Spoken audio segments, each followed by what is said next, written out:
السلام علیکم ورحمۃ اللہ وبرکاتہ۔ وعلیکم السلام۔ الحمد للہ نحمده ونستعینه ونستغفره ونؤمن به ونتوکل علیہ ونعوذ باللہ من شرور انفسنا ومن سیئات اعمالنا، من يهده الله فلا مضل له ومن يضلله فلا هادي له، ونشهد أن لا إله إلا الله وحده لا شريك له، ونشهد أن سيدنا ونبينا ومولانا محمدا عبده ورسوله۔ أعوذ بالله من الشيطان الرجيم، بسم الله الرحمن الرحيم۔ لله ملك السماوات والأرض، يخلق ما يشاء، يهب لمن يشاء إناثا ويهب لمن يشاء الذكور، أو يزوجهم ذكرانا وإناثا ويجعل من يشاء عقيما، إنه عليم قدير۔ صدق الله مولانا العظيم۔ اللهم صل على سيدنا محمد في أول كلامنا، اللهم صل على سيدنا محمد في أوسط كلامنا، اللهم صل على سيدنا محمد في آخر كلامنا۔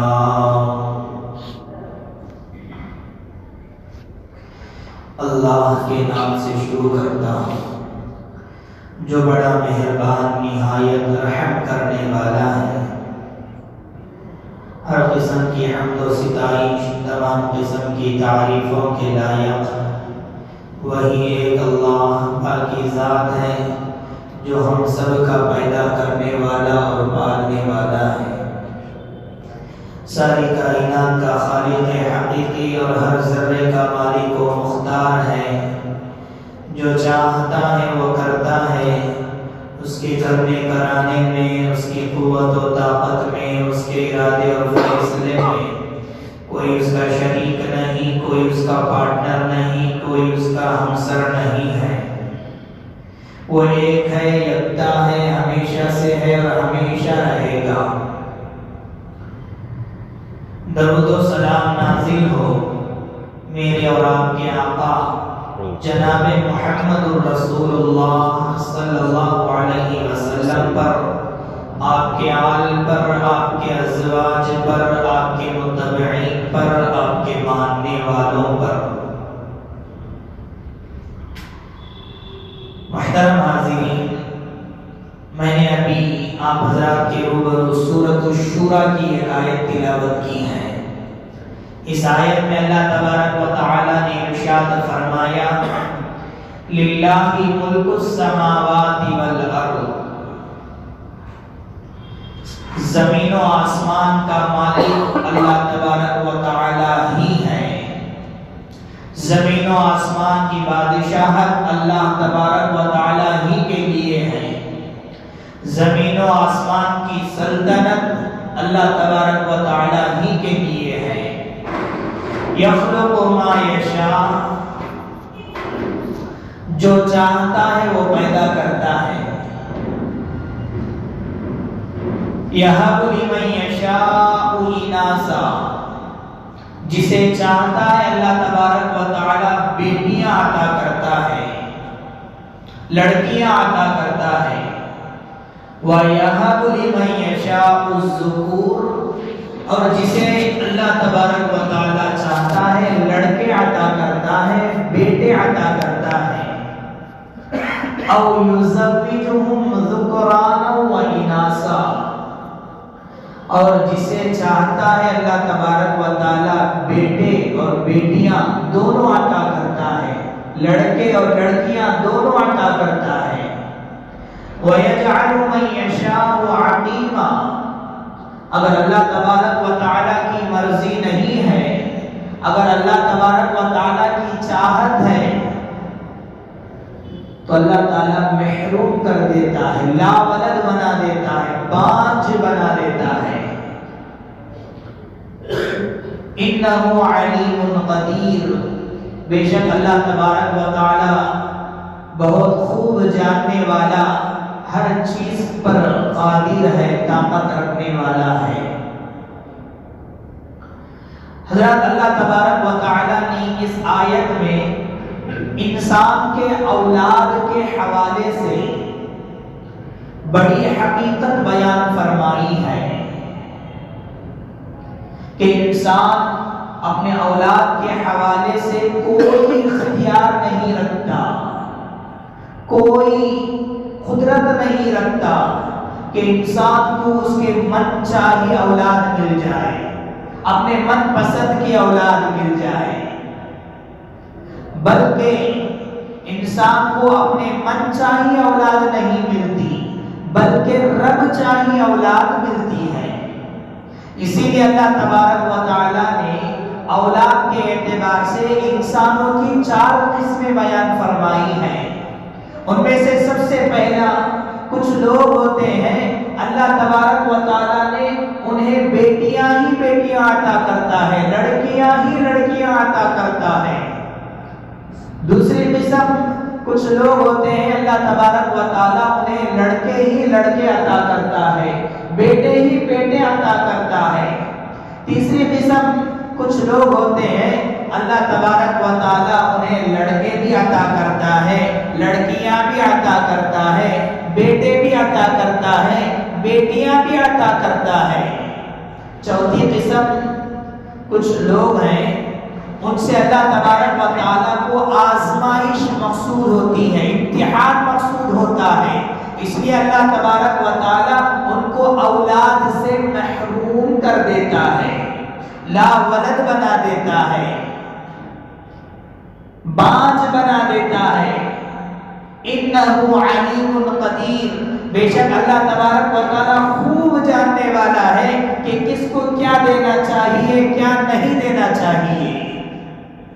حضرات، اولاد زندگی میں بہت بڑی نعمت ہے۔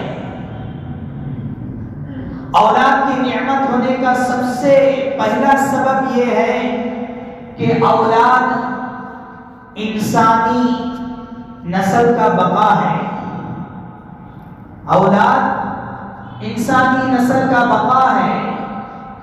انسان کے اولاد ہی کے ذریعے سے خاندان چلتے ہیں، نسلیں چلتی ہیں، ذریت چلتی ہے۔ ہم ہیں، ہمارے بچے ہیں، کل ان کو بچے ہوں گے، پھر ان کو بچے ہوں گے، ایسے ہی نسلیں چلتی رہے گی، ذریت چلتی رہے گی۔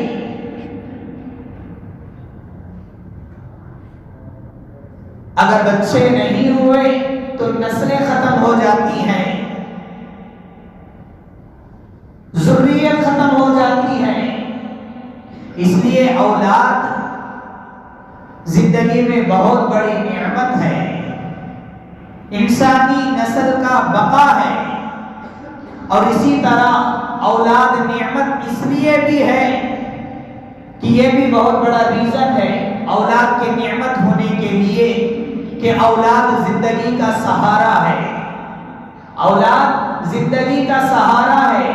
اللہ کی مدد کے بعد، اللہ کی نصرت کے بعد، اللہ کی تائید کے بعد انسان کو اپنی اولاد سہارا دیتی ہے۔ اسی لیے اردو زبان میں اولاد کو کہتے ہیں عصائے پیری۔ کیا مطلب ہے؟ بڑھاپے کی لاٹھی۔ جب عمر ہو جاتی ہے، انسان بڑھاپے پر قدم رکھتا ہے تو اسے لاٹھی کی ضرورت پڑ جاتی ہے، سہارے کی ضرورت پڑتی ہے، انسان خود چل نہیں سکتا، اسے لاٹھی کی ضرورت پڑتی ہے، انسان خود کھا نہیں سکتا، اسے کھلانے والے کی ضرورت پڑتی ہے، انسان خود پی نہیں سکتا، اسے پلانے کی ضرورت پڑتی ہے، انسان خود پہن نہیں سکتا، اسے پہنانے والے کی ضرورت پڑتی ہے۔ اولاد کی نعمت اس لیے بھی ہے کہ اولاد زندگی کا سہارا ہے۔ تیسرا سبب اولاد کے نعمت ہونے کا یہ ہے کہ اولاد زندگی کی رونق ہے، اولاد زندگی کی رونق ہے، رونق حیات ہے، اولاد سے ہی گھروں کے اندر خوبصورتی دیکھنے کو ملتی ہے۔ اگر اولاد نہیں ہے تو زندگی میں مزہ نہیں رہتا۔ قرآن خود کہتا ہے کہ المال والبنون زینت الحیات الدنیا، گھر کے اندر مال اور اولاد کے ذریعے سے ہی رونقیں، زینتیں ملتی ہیں، خوبصورتی دیکھنے کو ملتی ہے۔ اور اسی طرح سے حضرات اولاد نعمت اس لیے بھی ہے کہ ایک مومن بندے کے لیے، ایک مسلمان بندے کے لیے اولاد ذخیرہ آخرت ہے، آخرت کے لیے ذخیرت ہے اولاد۔ اسی لیے پیارے نبی صلی اللہ علیہ وسلم نے ارشاد فرمایا ان الرجل من قسوہ، پیارے نبی نے فرمایا آدمی کا اپنا اولاد بھی عمل ہے۔ اولاد جو زندہ رہتی ہے صرف یہی نہیں ہے بلکہ پیدا ہو کر چند منٹوں میں، چند گھنٹوں میں جو انتقال کر جاتے معصوم بچے، وہ بھی ہمارے لیے ذخیرہ آخرت ہے۔ حدیثوں میں آتا ہے کہ کل روز قیامت جو بچے، معصوم بچے انتقال کر جاتے ہیں، ابھی دودھ پیتے بچے انتقال کر جاتے ہیں، چند گھنٹے وہ رہے دنیا کے اندر، چند منٹ رہے دنیا کے اندر، اس کے بعد اس دنیا سے چلے جاتے ہیں۔ پیارے نبی صلی اللہ علیہ وسلم نے ارشاد فرمایا کل روز قیامت وہ بچہ، وہ معصوم بچہ اپنے باپ کی انگلیوں کو پکڑ کر جنت میں لے کر جائے گا اللہ تبارک و تعالیٰ کے حکم سے۔ اسی لیے اولاد ذخیرہ آخرت بھی ہے۔ پیارے نبی صلی اللہ علیہ وسلم نے ارشاد فرمایا اذا مات ابن آدم انقطع عمله الا من ثلاث، آدمی کا اس دنیا سے جانے کے بعد اس کا عمل رک جاتا ہے، اس کا عمل کا سلسلہ رک جاتا ہے سوائے تین چیزوں کے۔ انسان جب تک زندگی گزارتا ہے دنیا کے اندر رہ کر، نماز پڑھتا ہے تو اس کا ثواب اسے ملتا رہتا ہے، قرآن کی تلاوت کرتا ہے تو اس کے قرآن کی تلاوت کا ثواب ملتا رہتا ہے، صدقہ کرتا ہے اس کا ثواب بھی اسے ملتا رہتا ہے، اور بھی بہت ساری عبادتیں کرتا ہے اس کی ساری عبادتوں کا ثواب اسے ملتا رہتا ہے۔ لیکن جب انسان اس دنیا سے چلا جاتا ہے تو اس کی عبادتوں کا، اس کے اجر، اس کے عمل کا سلسلہ رک جاتا ہے سوائے تین چیزوں کے، سوائے تین چیزوں کے۔ پیارے نبی نے فرمایا صدقۃ جاریہ، ایک صدقہ جاریہ، انسان کے انتقال ہونے کے بعد بھی وہ صدقے کا ثواب اسے ملتا رہتا ہے۔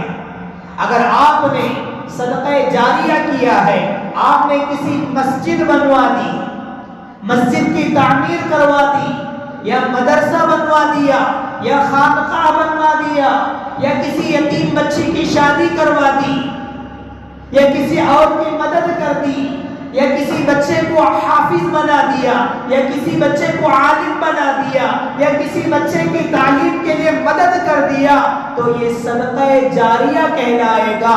آپ کے انتقال کے بعد بھی اس وہ بچہ جب تک پڑھتا رہے گا، جب تک قرآن کی تلاوت کرتا رہے گا، جب تک وہ مسجد میں نمازیں ادا ہوتی رہے گی، اس کا ثواب آپ کو ملتا رہے گا، اس کا اجر آپ کو ملتا رہے گا.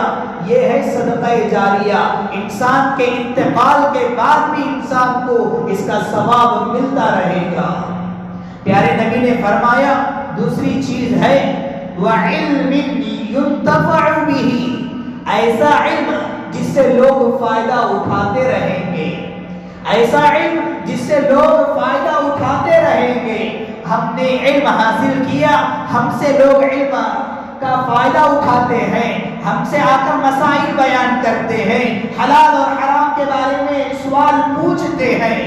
ایسا علم جس سے لوگ فائدہ اٹھائیں، مرنے کے بعد بھی انسان کو اس کا ثواب ملتا رہے گا. میں نے آج بیان کر دی، اس عنوان پر بیان کر دی، نماز کے عنوان پر بیان کر دی، میں نے روزے کے عنوان پر بیان کر دی، میں نے والدین کے مقام اور مرتبے کے لحاظ سے بیان کر دی، اور میں نے آج کے دور کے لحاظ سے، آج کے ٹیکنالوجی کے حساب سے میں نے اس بیان کی ریکارڈنگ کو، میں نے بیان کو سوشل میڈیا پر اپلوڈ کر دیا. اور اس بیان کو جب تک لوگ سنتے رہیں گے، نماز ادا کرتے رہیں گے، اس کا ثواب مجھے بھی پہنچتا رہے گا. یہ بھی صدقہ جاریہ، میرے علم سے لوگ فائدہ اٹھا رہے ہیں. پیارے نبی نے فرمایا وَعِلْمٍ يُنْتَفَعُ بِهِ، لوگ ایسا علم جس سے لوگ فائدہ اٹھائیں. پیارے نبی نے فرمایا تیسری چیز وَوَلَدٍ صَالِحٍ يَدْعُو لَهُ، ایسی اولاد جو آپ کے لیے، ایسی اولاد جو آپ کے لیے دعا کرتے رہے، دعائیں مغفرت کرتے رہے. ہمارے بچے ہیں، ہم نے اپنے بچوں کو ایسی تعلیم دی، ایسی تربیت کروائی، کل ہم لوگ اس دنیا سے چلے جائیں گے تو ہماری اولاد ہمارے حق میں دعائیں مغفرت کرے گی، ہمارے حق میں دعائیں استغفار کرے گی، ہمارے لیے ایصال ثواب پہنچائے گی. تو یہ ولد صالح، نیک صالح اولاد بھی، جب تک ہماری اولاد ہمارے حق میں دعائیں مغفرت کرتے رہیں گے، ہم لوگوں کو اس کا ثواب، ہمارے لیے اس کا فائدہ پہنچتا رہے گا. مسند احمد کی روایت میں ہے کہ ایک حدیث میں ہے کہ عالم برزخ میں ایک شخص کے مراتب بلند ہو رہے ہیں، ایک شخص کے درجات بلند ہو رہے ہیں. اس نے پوچھا کہ میرے مراتب، میرے کون سی ایسی نیکی ہے، میرا کون سا ایسا اجر ہے جس کی وجہ سے میرے درجات بلند ہو رہے ہیں. تو اس کو بتایا جائے گا کہ استغفار ولدک، تمہاری اولاد نے آج تمہارے لیے مغفرت کی دعا کی ہے، اس لیے قبر میں تمہارے درجات بلند ہو رہے ہیں، اس لیے تمہارے درجات، تمہارے مراتب بلند ہو رہے ہیں. اولاد صالح، جو نیک صالح اولاد ہوتی ہیں تو والدین کے دنیا سے رخصت ہونے کے بعد، والدین کے فوت کے بعد جب بھی ہاتھ دعا کے لیے اٹھاتے ہیں تو والدین کو ضرور یاد کرتے ہیں، والدین کے مغفرت کے لیے دعا کرتے ہیں نیک صالح اولاد. حضرات یہ بہت ساری نعمتیں تھیں، اولاد کے نعمت ہونے کا وجود میں نے بیان کیا. اب آگے بڑھیے. پیارے نبی صلی اللہ علیہ وسلم نے ہمیں تعلیم دی ہے، تلقین کی ہے، جب بھی شادی کرتے ہیں، شادی کرتے ہوئے کن چیزوں کا لحاظ ہمیں رکھنا چاہیے. شادی کرتے ہیں، اپنے بچوں کو شادی کراتے ہیں، رشتہ دیکھتے ہیں، اپنی بچی کے لیے رشتہ دیکھتے ہیں، اپنے لڑکے کے لیے رشتہ دیکھتے ہیں، تو شادی تو کروانا ہی ہے، تو کن باتوں کا لحاظ ہمیں کرنا چاہیے. پیارے نبی نے فرمایا جس گھر میں بھی آپ اپنے لڑکی کا رشتہ کروائیں، لڑکے کا رشتہ کروائیں، جس گھرانے میں بھی کروائیں، جس خاندان میں بھی کروائیں، پیارے نبی نے فرمایا کہ ان باتوں کا لحاظ رکھو کہ دیکھو کہ اس گھرانے کے اندر توالد و تناسل کی صلاحیت ہے یا نہیں. ہم اپنے بچے کا رشتہ کروا رہے ہیں، لڑکی کے تلاش میں ہیں. ہم لوگوں کو دیکھنا چاہیے کہ جس گھر میں ہم اپنے لڑکے کے لیے لڑکی دیکھ رہے ہیں وہاں کے عورتوں کے اندر یہ صلاحیت دیکھنا چاہیے کہ وہاں کے عورتوں کو وہاں گھروں کے اندر بچے ہیں یا نہیں. ان باتوں کا لحاظ ہمیں کرنا چاہیے. پیارے نبی صلی اللہ علیہ وسلم نے ہمیں اس بات کی تعلیم دی ہے. لہذا پیارے نبی نے فرمایا تزوج الودود الولود، تزوج الودود الولود. شادی کرنا ہے تو کن سے کرنا ہے؟ لڑکی سے ہی کرنا ہے، عورت سے ہی کرنا ہے. لیکن کن باتوں کا لحاظ رکھنا ہے؟ پیارے نبی نے فرمایا توالد و تناسل، توالد و تناسل کی صلاحیت جس کے اندر زیادہ ہو.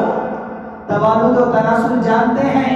یعنی کثرت سے بچہ پیدا کرنے والی، کثرت سے بچے جننے والی، جس کے اندر یہ صلاحیت ہو، جس گھرانے کے اندر یہ صلاحیت ہو، ایسے گھرانے میں آپ اپنے بچوں کا رشتہ کروائیے. پیارے نبی نے ہمیں ترغیب کی ہے، ہمیں تعلیم دی ہے تزوج الودود الولودا، تزوج الودود الولودا. شوہر سے محبت کرنے والی ہو، زیادہ بچے پیدا کرنے والی ہو. ایک صحابی پیارے نبی صلی اللہ علیہ وسلم کے پاس آئے، آ کر پوچھنے لگے انی اصبت امرأة ذات حسب و جمال. آ کر پوچھنے لگے کہ یا رسول اللہ میرے لیے ایک ایسا رشتہ آیا ہے جو بہت ہی خوبصورت، بہت ہی حسین و جمیل ہے، دیکھنے میں بھی خوبصورت ہے، خاندان کے اعتبار سے حسب نسب بھی بہت پیارا ہے. لیکن مسئلہ یہ ہے کہ وَإِنَّهَا لَا تَلِدُ. وہ صحابی کہتے ہیں کہ یا رسول اللہ لیکن مسئلہ یہ ہے کہ وَإِنَّهَا لَا تَلِدُ، وہ بانجھ ہے، وہ لاولد ہے، اس عورت کو کوئی بچہ پیدا کرنے کی صلاحیت نہیں ہے. وہ صحابی آ کر پوچھتے ہیں اللہ کے نبی صلی اللہ علیہ وسلم سے.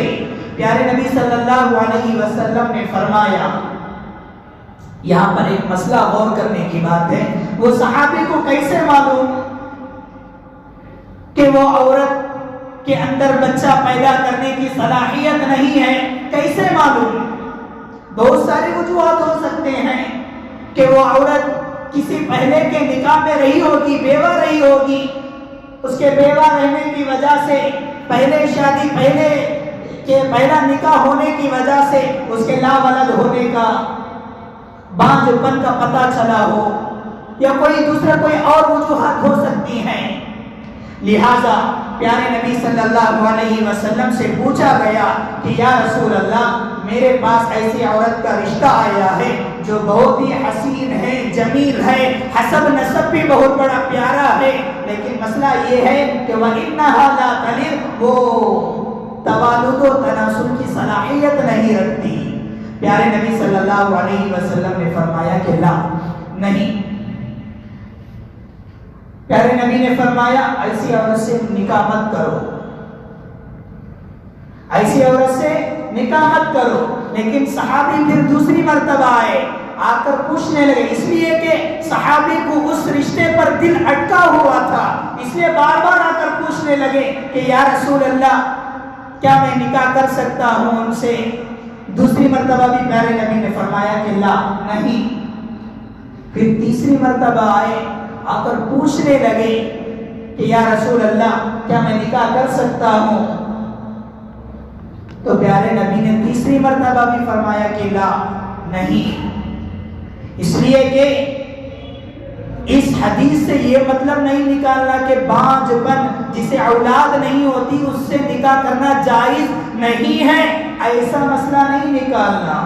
بلکہ بانجھ پن والی عورت سے جسے اولاد نہیں ہوتی ایسی عورت سے نکاح کرنا صاف طور پر جائز ہے، جائز ہے، جائز ہے۔ لیکن پیارے نبی صلی اللہ علیہ وسلم سے وہ صحابی آ کر مشورہ کر رہے تھے، پوچھ رہے تھے کہ یا رسول اللہ کیا ایسی عورت سے میں نکاح کر سکتا ہوں؟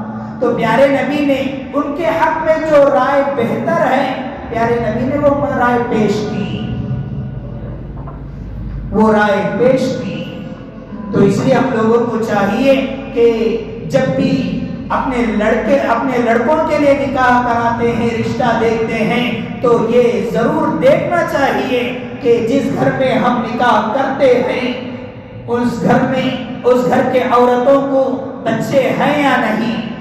شریعت نے ہم لوگوں کو یہی تعلیم دی۔ پیارے نبی نے اس کے بعد صحابی سے یہ بیان فرمائی، تزوجوا الودود الولود فإني مكاثر بكم الأمم يوم القيامة۔ شوہر سے محبت کرنے والی، زیادہ توالد و تناسل کی صلاحیت رکھنے والی سے نکاح کرو، اس لیے کہ کل روز قیامت جب حشر کی عدالت قائم ہوگی تو میری امت کی کثرت رہے گی، میری امت کی میجارٹی پر مجھے زیادہ فخر رہے گا۔ پیارے نبی نے یہ فرمایا۔ تو عزیزان گرامی، شادی کے بعد ہر مرد اور ہر عورت کو خواہش ہوتی ہے کہ ہمیں اولاد ہو، ہر مرد چاہتا ہے کہ میں باپ بنوں، ہر عورت چاہتی ہے کہ میں ماں بنوں۔ لیکن قرآن ہم سے ایک سوال کرتا ہے کہ ام للانسان ما تمنا، کیا دنیا کے اندر انسان کی ہر خواہشیں، ہر ارمانیں پوری ہو سکتی ہیں؟ قرآن ہم سے سوال کرتا ہے کہ دنیا کے اندر انسان کی پوری خواہشیں ہو سکتی ہیں کیا؟ نہیں ہو سکتی۔ دنیا کے اندر انسان آتا ہے تو اسے آزمائشوں کا سامنا کرنا پڑتا ہے، برداشت کرنا پڑتا ہے۔ یہ دنیا امتحان کی جگہ ہے، آزمائشوں کی جگہ ہے، ہمارے ارمانوں کی تکمیل کی جگہ نہیں ہے، ہمارے خواہشوں کی تکمیل کی جگہ نہیں ہے۔ اللہ تبارک و تعالی کسی نہ کسی انسان کو کسی نہ کسی طریقے سے ضرور آزماتا ہے۔ اللہ تعالیٰ کسی کو مال کے ذریعے سے آزماتا ہے، کسی کو بیماری کے ذریعے سے آزماتا ہے، کسی کو بد شکل دے کر آزماتا ہے، کسی کو معذور بنا کر آزماتا ہے، کسی کو کسی پریشانی میں مبتلا کر کے آزماتا ہے۔ بالکل اسی طریقے سے اللہ تبارک و تعالی کسی کو اولاد سے محروم کر کے بھی آزماتا ہے۔ اللہ تبارک و تعالی اولاد سے محروم کر کے بھی آزماتا ہے۔ بڑی بڑی شخصیتیں ہیں جن کو اللہ تبارک و تعالیٰ نے ایسی چیزوں میں آزمایا، ہمارے بس کی بات نہیں ہے، ہمارا اختیار نہیں ہے۔ اولاد کے معاملے میں انسان ذرہ برابر بھی اختیار نہیں رکھتا کہ اسے من چاہی اولاد مل جائے، بلکہ من چاہی نہیں بلکہ رب چاہی اولاد ملتی ہے۔ تعلیم کا حوالہ قرآن کا مطالعہ کرو، آپ کو پتہ چلے گا۔ سورہ آل عمران کے اندر وَإِذَا قَالَتِ امْرَأَتُ عِمْرَانَ رَبِّ إِنِّي نَذَرْتُ لَكَ مَا فِي بَطْنِي مُحَرَّرًا فَتَقَبَّلْ مِنِّي إِنَّكَ أَنْتَ السَّمِيعُ الْعَلِيمُ۔ حضرت مریم علیہ السلام کی والدہ حضرت حنہ، انہوں نے یہ نظر مانی، انہوں نے اور ان کے شوہر نے، قرآن کے اندر تذکرہ ہے وَإِذْ قَالَتِ امْرَأَتُ عِمْرَانَ رَبِّ إِنِّي نَذَرْتُ لَكَ مَا فِي بَطْنِي مُحَرَّرًا فَتَقَبَّلْ مِنِّي۔ انہوں نے یہ نظر مانی اگر اولاد ہو جائے تو میں بیت المقدس کے لیے میں وقف کر دوں گی، دین کی خدمت کے لیے میں وقف کر دوں گی۔ لہذا جو دین کی خدمت کے لیے، جو بیت المقدس کے لیے جو وقف کرنا تھا، انہوں نے چاہا کہ ان کو اولاد میں سے لڑکا ہی ہوگا۔ لیکن اللہ کا کرنا یہ ہے کہ اللہ تعالیٰ نے انہیں لڑکی عطا کیا، حضرت مریم علیہ السلام جیسی عظیم خاتون عطا کیا۔ کسی کی بس کی بات نہیں ہوتی، بڑے بڑے لوگوں کو اللہ تعالیٰ نے آزمایا، بڑے بڑے لوگوں کو۔ حضرت مریم علیہ السلام کی والدہ حضرت حنا نے چاہا کہ انہیں لڑکا ہو، لیکن ہوا یہ کہ اللہ تعالیٰ نے انہیں لڑکی عطا کیا۔ نوجوانوں کان کھول کر سنو، آج ہمارے معاشرے کے اندر نظر دوڑا کر دیکھو، جس گھر میں جس عورت کو لڑکیاں پیدا ہوتی ہیں، شوہر تانے دیتا ہے کہ تجھے صرف لڑکیاں ہی لڑکیاں پیدا ہو رہی ہیں، کوئی لڑکا پیدا نہیں ہوتا۔ ظالم ہے ایسا شوہر جو اپنی بیوی کو ایسا تانا دیتا ہے، ظالم ہے وہ ساس جو اپنی بہو کو ایسا تانا دیتی ہے، حقیر نگاہوں سے دیکھتی ہے کہ تجھے تو لڑکیاں ہی لڑکیاں ہو رہی ہیں، لڑکے ہونے کا سوال نہیں۔ یہ اس عورت کے اختیار میں نہیں، بہو کے اختیار میں نہیں، بیوی کے اختیار میں نہیں، اللہ تبارک و تعالیٰ کے اختیار میں ہے۔ اللہ تبارک و تعالیٰ جس کو چاہتا ہے یَهَبُ لِمَن يَشَاءُ إِنَاثًا لڑکیاں دیتا ہے، جس کو چاہتا ہے اللہ تعالیٰ وَيَهَبُ لِمَن يَشَاءُ الذُّكُورَ اللہ تعالیٰ اسے لڑکے دیتا ہے۔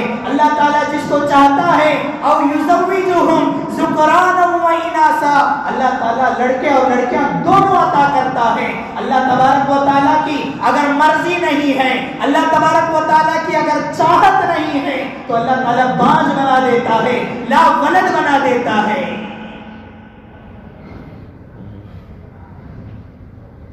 بہت ساری وجوہات اللہ تعالیٰ نے بعض لوگوں کو اولاد سے محروم اس لیے رکھتا ہے کہ ان کے غرور کو کچلنے کے لیے رکھتا ہے، ان کے گھمنڈ کو توڑنے کے لیے اللہ تعالیٰ نے اولاد سے محروم رکھتا ہے۔ تاریخ ہمارے سامنے گواہ ہے کہ اللہ تعالیٰ نے فرعون کے بارے میں آپ حضرات جانتے ہیں، جو انا ربکم الاعلی، جو خدائی دعویٰ کرنے والا کہنے لگا کہ الیس لی ملک مصر وہذہ الانہار کیا یہ مصر کا تاج و تخت میرے ہاتھ میں نہیں ہے؟ کیا یہ دریائے نیل میرے ہاتھ میں نہیں ہے؟ کیا اس کی بادشاہت میرے پاس نہیں ہے؟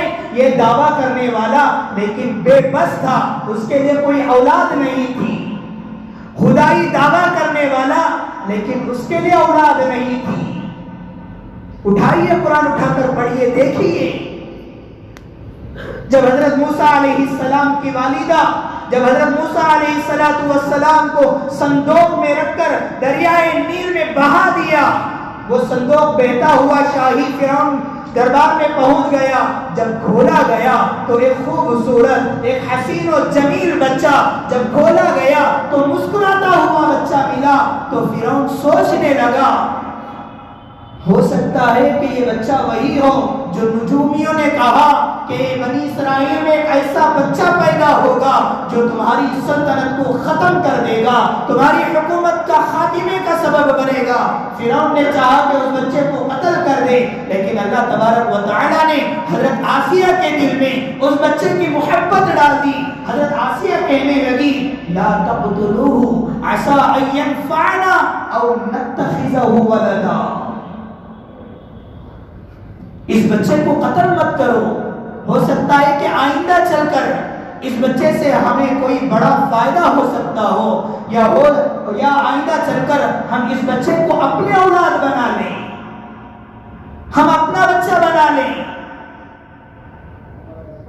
تو اس سے یہی نقطہ نکلتا ہے کہ اللہ تبارک و تعالیٰ بعض لوگوں کو اولاد سے محروم اس لیے رکھتا ہے کہ ان کے گھمنڈ توڑنا مقصود ہوتا ہے، ان کے تکبر کو توڑنا مقصود ہوتا ہے۔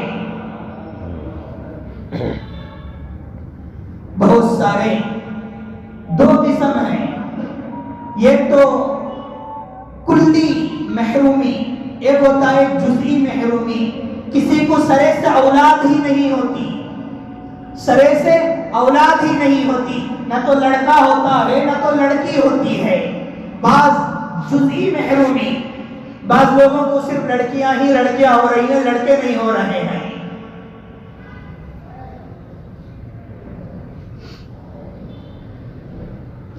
تاریخ گواہ ہے ہمارے سامنے، بڑے بڑے لوگوں کو اللہ تعالیٰ نے اولاد سے محروم رکھا۔ حضرت عائشہ صدیقہ رضی اللہ عنہا کے بارے میں آتا ہے، حضرت عائشہ صدیقہ رضی اللہ عنہا نے ایک مرتبہ پیارے نبی صلی اللہ علیہ وسلم سے پوچھا کہ یا رسول اللہ، عرب کے اندر کنیت، جو کنیت ہوتی ہے اپنے بچے کے طرف سے منسوب کیا جاتا ہے نام، ام عائشہ، ام زینب، اس طرح کنیت رکھی جاتی تھی اولاد کی طرف منسوب کرتے ہوئے۔ حضرت عائشہ نے پوچھا کہ یا رسول اللہ، مجھے تو کوئی اولاد نہیں ہے، مجھے تو کوئی اولاد نہیں ہے، میری کنیت میں کس کی طرف منسوب کروں؟ پیارے نبی صلی اللہ علیہ وسلم نے فرمایا کہ اپنی بہن حضرت اسماء رضی اللہ عنہا جو ہیں، ان کے بیٹے کی طرف تم اپنی کنیت کو منسوب کرو، آج سے تم ام عبداللہ ہو، آج سے تم ام عبداللہ ہو۔ اس لیے عزیزان گرامی، میرے نوجوان بھائیوں، اگر شادی ہو کر اب تک اولاد نہیں ہوئی ہے تو مایوس ہونے کی ضرورت نہیں ہے۔ بڑے بڑے لوگوں کو اللہ تعالیٰ نے اولاد سے محروم رکھا ہے۔ اولاد سے محروم کیوں رہتے ہیں؟ اس کے بنیادی دو ریزن ہیں۔ ان میں سے سب سے پہلا ریزن یہ ہے کہ بیماری کی وجہ سے اولاد نہیں ہو رہی ہے، مرد کے اندر کمی ہے یا عورت کے اندر کمی ہے، یا مرد اور عورت کے اندر رکاوٹیں ہیں۔ جس طرح دوسری بیماریوں کا علاج ہوتا ہے، بالکل اس کا بھی علاج ہوتا ہے، علاج کروانا چاہیے، علاج کروانے کے بعد اللہ تبارک و تعالیٰ اولاد سے نوازتا ہے۔ دوسرا ریزن یہ ہے کہ اللہ تبارک و تعالیٰ کی حکمت ہے، اللہ تبارک و تعالیٰ کی مشیت کار فرما ہے، اللہ تبارک و تعالیٰ کی مشیت کار فرما ہے۔ اللہ تبارک و تعالیٰ نہیں چاہتا کہ تمہیں اولاد نہ دے، اس لیے اولاد نہیں دیتا۔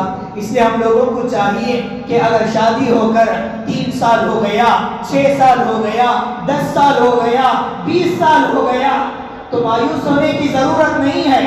تاریخ کے اندر ہمیں یہ بھی سبق ملتا ہے، سورہ مریم اٹھائیے، شروعات ہی میں آپ کو سبق مل جائے گا، کاف ہا یا عین صاد، ذکر رحمت ربک عبدہ زکریا اذ نادى ربہ نداء خفیا۔ حضرت زکریا علیہ السلام کے بارے میں آتا ہے، حضرت زکریا علیہ السلام 120 سال تک انہیں اولاد نہیں ہوئی، 120 سال تک انہیں اولاد نہیں ہوئی۔ وہ اللہ تبارک و تعالیٰ سے دعا کرتے ہیں۔ انہوں نے دیکھا کہ حضرت مریم علیہ السلام ایک کمرے میں بیٹھ کر عبادت کرتی ہیں، وہاں پر دیکھ رہے ہیں بے موسم پھل ان کے پاس موجود ہیں، موسم سرما میں موسم گرما کا پھل، موسم گرما میں موسم سرما کا پھل موجود ہے۔ حضرت زکریا علیہ السلام نے سوچا کہ جو اللہ بے موسم پھل عطا کر سکتا ہے تو مجھے اولاد کیوں عطا نہیں کر سکتا؟ 120 سال کی عمر میں اللہ تبارک و تعالیٰ سے دعا کرتے ہیں، لیکن انہوں نے مایوس نہیں ہوئے، مایوسی کے شکار نہیں ہوئے۔ آج شادی ہو کر 1 سال نہیں گزرتے مایوس ہو جاتے ہیں، شادی ہو کر 1 سال نہیں مایوس ہو جاتے ہیں۔ مسئلہ یہ ہے کہ ہمارا ایمان کمزور ہے، ہمارا ایمان کمزور ہے۔ سب کچھ کرنے دھرنے والی ذات اللہ تبارک و تعالیٰ کی ذات ہے، اولاد دینے والی ذات اللہ تبارک و تعالیٰ کی ذات ہے۔ ہمارے اندر یہ ایمان ہونا چاہیے، ایمان بالقدر ہونا چاہیے۔ شادی ہوئی 1 سال نہیں ہوئے، اولاد نہیں ہوئی تو فوراً مایوس ہو جاتے ہیں، یہاں تک کہ جن لوگوں کے پاس نہ نہیں جانا ہوتا ہے سب کے پاس چلے جاتے ہیں، بتوں کے سامنے چلے جاتے ہیں، درگاہوں میں چلے جاتے ہیں۔ یاد رکھیے للہ ملک السماوات والارض، زمین و آسمان کا مالک اللہ ہے۔ یخلق ما یشاء، ہر چیز کو پیدا کرنے والی ذات اللہ تبارک و تعالیٰ کی ذات ہے۔ جن کے پاس آپ جاتے ہیں، جن اولیاء کے پاس آپ جاتے ہیں، جن درگاہوں میں آپ جاتے ہیں، ان کو پیدا کرنے والی ذات بھی اللہ تبارک و تعالیٰ کی ذات ہے۔ اس لیے اللہ تبارک و تعالیٰ سے دعا کرو۔ جن لوگوں کو اولاد نہیں ہوتی ان لوگوں کو کرنا کیا چاہیے؟ قرآن ہمیں تعلیم دیتا ہے کہ سب سے پہلے اللہ تبارک و تعالیٰ سے ایمان مضبوط بنائیں، مایوس نہیں ہونا چاہیے۔ دوسرا ریزن یہ ہے کہ جن لوگوں کو اولاد نہیں ہوتی، جو اولاد سے محروم ہے اب تک جو اولاد سے محروم ہیں، ان لوگوں کو چاہیے کہ کثرت سے استغفار کریں۔ اگر کثرت سے استغفار کریں گے تو اللہ تبارک و تعالیٰ انہیں ضرور اولاد عطا کرے گا۔ اللہ تعالیٰ نے فرمایا فَقُلْتُ اسْتَغْفِرُوا رَبَّكُمْ إِنَّهُ كَانَ غَفَّارًا يُرْسِلِ السَّمَاءَ عَلَيْكُمْ مِدْرَارًا وَيُمْدِدْكُمْ بِأَمْوَالٍ وَبَنِينَ۔ استغفار کرنے سے اللہ تبارک و تعالیٰ موسلا دھار بارشیں بھی عطا فرمائے گا اور مال بھی عطا کرے گا، اولاد بھی عطا کرے گا۔ اس لیے جو لوگ اولاد سے اب تک محروم ہیں، شادی ہو کر 5 سال گزر گیا، 10 سال گزر گیا، اولاد سے محروم ہیں، تو مایوس ہونے کی ضرورت نہیں ہے۔ یہ نسخہ اپنائیے، یہ وظیفہ آج لے کر جائیے،